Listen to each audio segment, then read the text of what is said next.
Subscribe करे खातिर लाल button दबाई और भोजपुरी के ताजा अपडेट पहले पावे खातिर घंटी वाला बटन दबाई।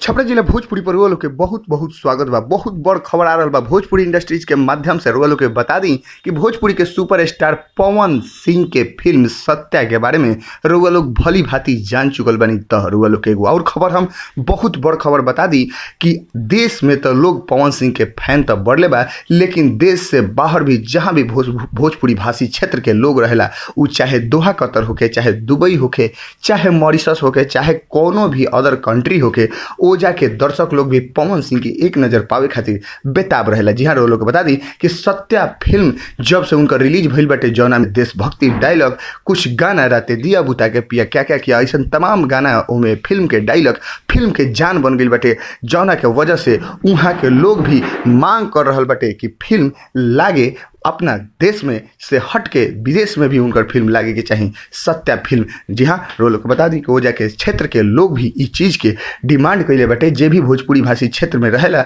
उ जौन दूर रहेला, जौन अपना मुल्क से हट के दूसरा प्रदेश में रहेला, उ लोग के फिल्म देखे के शायद ना मिल पाएला, काहे कि साल भर 2 साल खातिर उ लोग बाहर चल जाला। तो ए से उ लोग जो डिमांड कैले बटे कि भोजपुरी के सुपरस्टार पवन सिंह के फिल्म लागे के चाहिए सत्या, काहे से कि उ लोग पवन सिंह के फैन के साथे साथे ए सत्या फिल्म के ए से डिमांड के लिए बोलो, काहे कि ये फिल्म के देखला पर वो लोग के अंदर देशभक्ति के भावना जाग उठेला। जी हाँ, ये लोग के कहानी तो ढेर फिल्म के सुनले वालों, लेकिन देखे खातिर वो लोग के जब तरस जला तो सारा लोग के डिमांड भइल बटे कि सत्या फिल्म लागे के चाहिए विदेश में भी। लेकिन अब देखी आगे का होता है, फिल्म कैसे लागता, कहाँ लागता है, ये तो अगला न्यूज में हमने के बताएं सन। लेकिन अभी तक अगर वो लोग छपरा जिला भोजपुरी के सब्सक्राइब नहीं किए तो लाल बटन दबा के सब्सक्राइब करिए, घंटी वाला बटन दबा के सबसे तेज अपडेट पाएं। धन्यवाद।